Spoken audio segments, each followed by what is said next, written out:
membuat Allah, bukan. Memang kalau kita haji Allah kaya ya kakak.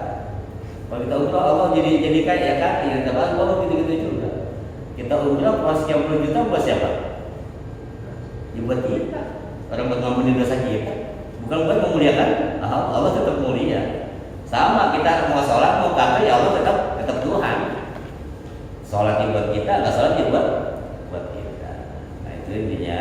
Banyak sih hal-hal yang bisa kita ambil dari kita di sana. Bahkan kemarin alhamdulillah pas bodos kedul awal kami ada di Madinah, itu sesuatu yang sangat buat kami itu agak beda gitu kan.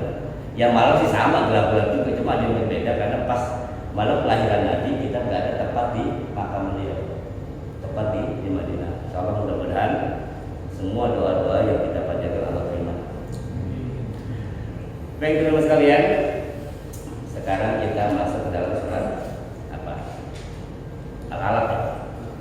Iqra. Ya, Bismillahirrahmanirrahim. Surat Al-Alaq. Al-Alaq artinya segumpal darah. Nanti kita bahas sedikit. Ini kalau kita bahas ini dari berbagai macam kajian ya. Surat Al-Alaq ini. Memang kalau kita mau kaji lebih dalam ini butuh waktu yang sangat lama ya. Tapi kita ambil disaring saja ya. Dikit-dikit aja. Bismillahirrahmanirrahim. Surat Al-Alaq. Surat ini termasuk dalam golongan Makkiyah. Apa Makkiyah? Berarti surat atau ayat yang turun sebelum Nabi hijrah. Ya, sudah pasti ya. Kemudian terdiri dari 19 ayat. Ayat 1 sampai 5 adalah ayat yang pertama kali diturunkan. Jadi ayat dari Al-Alaq ini yang berjumlah 19, ayat 1 ayat sampai ayat 5 itu adalah yang pertama kali turun. Karena seperti mau bertanya begini, Ustaz, itu Al-Quran sebenarnya kan urutannya kan Iqra dulu, gitu kan? Pertama turun, terus surat apa? Kenapa disusunannya justru Al-Alaq Iqra itu adanya di akhir, di sama. Kemudian kan pertama cuma 5 ayat doang, ini kenapa jadi tolak 19? Mungkin ada beberapa orang mempertanyakan Al-Baqarah cuma sepotong-sepotong gitu kan? Turunnya pun berbeda-beda. Nah, ulama tafsir mengatakan sebenarnya Al-Quran itu turun dari Allah, dari atas menuju Lauhul Mahfuz ya, langit ini itu segini Pak, segini utuh gitu kan. Nah ketika ada kejadian di bawah maka diambil item per item. Misalkan di bawah ada kejadian apa nih? Kejadian perang. Dicari dari sini. Misalkan ada ayat di lembaran 450 turun 450. Ada kejadian lagi, cari lagi di sini. Turun lagi begitu. Terus gitu kan. Setiap kejadian turun ayat atau surat. Setelah turun semua di akhir masa akhir Rasulullah, barulah disusun sesuai dengan apa yang ada di Lauhul Mahfuz. Nah, susunan ayat Al-Quran yang sekarang itu persis dengan apa yang Allah turunkan dari Lauhul Mahfuz, dari atas kemudian ke langit dunia. Makanya yang nyusun itu Rasulullah. Surat ini masuk ke sini, ini masuk ke sini, ini masuk ke sini. Itu yang menunjuk langsung Rasulullah. Sahabat cuma nulisin doang. Nulisin, Ahmad, yang ini masuk ke surat ini ya, ini masuk ke sini. Itu Rasulullah menunjuk itu, menyusun itu semua berdasarkan wahyu Allah. Jadi Al-Quran yang sekarang ada di tangan kita susunannya persis ketika turun utuh ke langit dunia. Yang ketika dari langit dunia menuju ke Rasulullah turunnya berangsur-angsur. Paham nggak sampai sini nih? Contoh nih Al-Alaq dan surat Iqra. Kenapa turun cuman 5 ayat? Nanti pada kejadian tak berapa lama turun lagi ayat ke-6 dan seterusnya. Sedangkan di Lauhul Mahfuz surat ini lengkap 19 ayat. Nah, turun per ayat itu berdasarkan kejadian yang ada di bumi gitu. Paham ya? Proses penyusunan ayat. Tidak ada intervensi seseorang pun selain Rasulullah yang menunjuk, yang menyusun ini masuk kemana, ini masuk kemana. Adapun sahabat hanya menulis dan menyusunnya saja. Yang menunjuk letaknya di tangan Rasulullah langsung. Baik, bismillahirrahmanirrahim. Iqra bismi rabbikal ladzi khalaq, khalaqal insana min 'alaq, iqra wa rabbukal akram. Alladzi 'allama bil qalam, 'allamal insana ma lam ya'lam. Seluruh ulama bersepakat, ya, seluruh ulama sepakat bahwa surat Al-Alaq ini adalah ayat wahyu yang pertama kali turun ke bumi, atau firman Allah yang pertama kali diterima oleh Rasulullah SAW. Hanya 5 ayat. Semua ulama sepakat. Imam Ahmad mengatakan di dalam kitab tafsir Ibnu Katsir,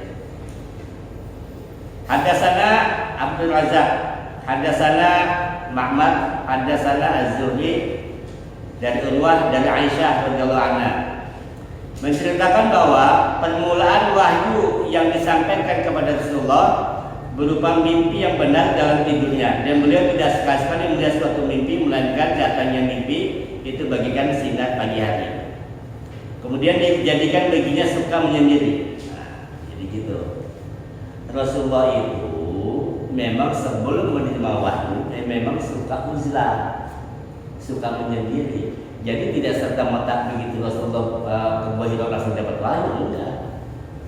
Jauh sebelum menerima wahyu, Rasulullah sudah biasa menyendiri, sudah biasa ke Gua Hira, Pak.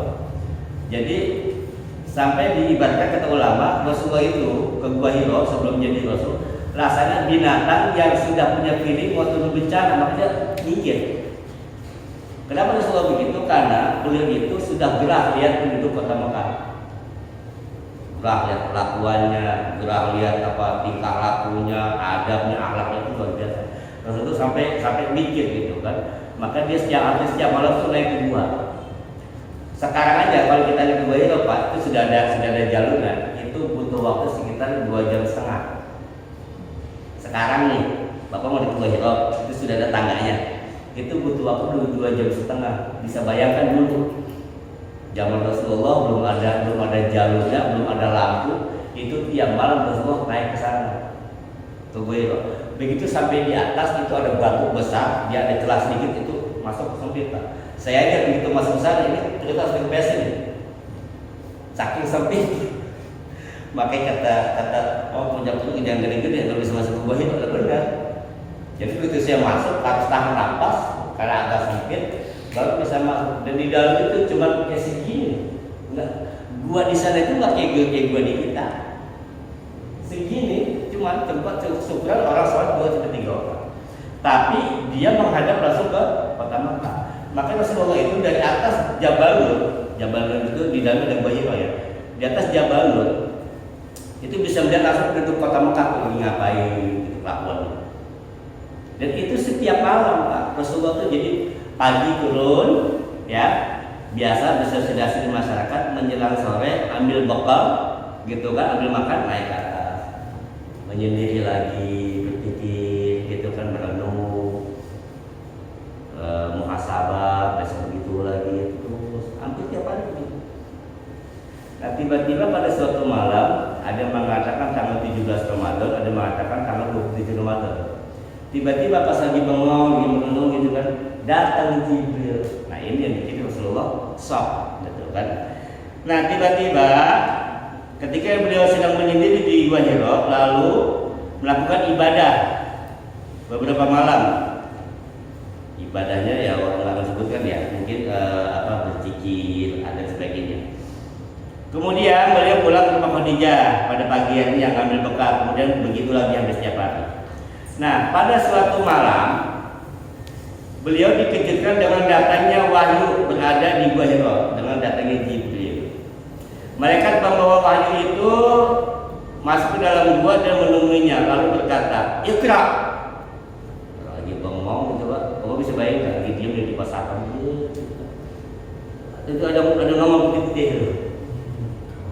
Bayangin gitu Pak, jangan dengan kita gini. Kita bayangin kita lagi bengong di antara di atas genteng gitu kan, di loteng gitu kan. Tiba-tiba datang bayangan putih. Kira-kira bagaimana? Sementara di atas gunung di sendirian gelap, tiba-tiba ada makhluk putih datang, teriak, baca gitu kan, rame. Nah Rasulullah memang nggak bisa baca. Kondisi Mekah saat itu, ini yang perlu kita pahami ya kondisinya.